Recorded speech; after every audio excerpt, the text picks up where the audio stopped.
Hey everybody, it's Zaria and Sam from SMZ Says, and we are here at Universal today because we are going to be sharing tips that you need to know for Halloween Horror Nights, as well as sharing tips for somebody who's either coming for the first time or somebody who's a scaredy cat, who's a little more sensitive to the scares. So we're going to be sharing some tips for someone to help conquer their fears when they come to Halloween Horror Nights. So follow along. It's going to be a fun video. Let's go! Yes!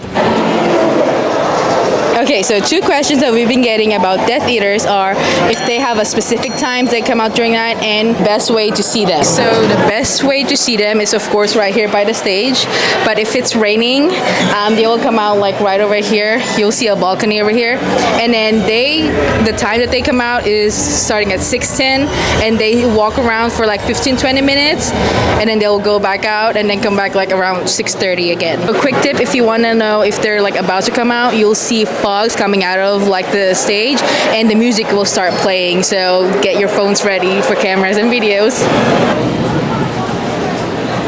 One of the most obvious tips for somebody who's coming to Halloween Horror Nights, who again is a little more sensitive to the scares, is when you are walking through the scare zones, you are able to walk on the sidewalks. The scare actors do not come up here, so you are free to walk up here and observe the scare zone from afar. We are in Richter's right now, and one of the questions that we got was, how does Stay and Scream work, especially for pass holders? I'm going to start off by explaining what Stay and Scream is, or Scream Early is the technical term for it. It's an additional cost to your HHN ticket. It is starting at $55, and with this ticket it allows you access into Universal starting as early as 3 p.m.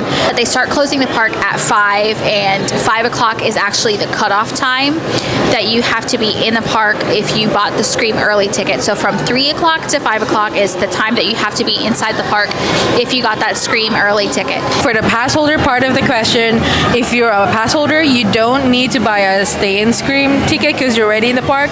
For Stay and Scream, there's 4 zones. One is here in Richter's, and then we have Central Park, Today Cafe, and New York.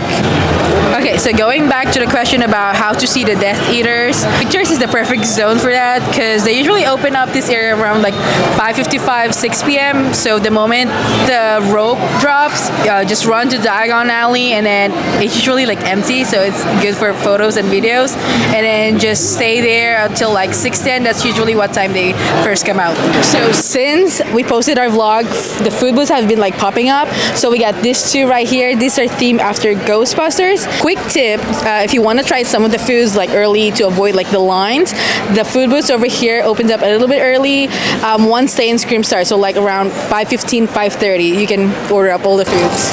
As I mentioned, when you are walking through the scare zones, if you don't want to get scared directly, just take a stroll on the sidewalks. You can experience the scare zone without getting the immediate scares. One scare zone that is a little bit tricky though is the Swamp of the Undead, but that area, there isn't really like a sidewalk to walk on, but you can cut through the Central Park area, like where you would wait for Stay and Scream. This is the Central Park Stay and Scream or Scream Early area. Like I said, if you don't want to walk through this scare zone, this one right here is the Swamp of the Undead. You would walk through here, Central Park, so you can see the scare zone just a tad. Not okay. So another question that we got was, what house and zone are we most excited to see? So for me, zone-wise, I'm excited for Torture Fair, just because I love anything, regarding to like tortures. And for house, Insidious, because I love that movie franchise. How about you?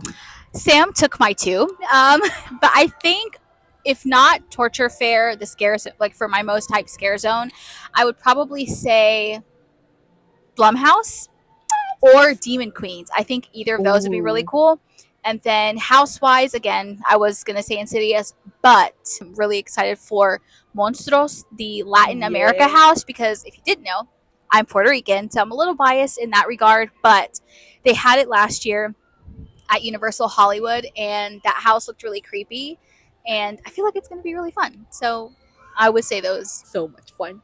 That's it for today. Thank you guys for following along. If we answer some of your questions, let us know down below in the comment. If you have more questions, just let us know, and don't forget to like, share, and subscribe. Until next time. Bye.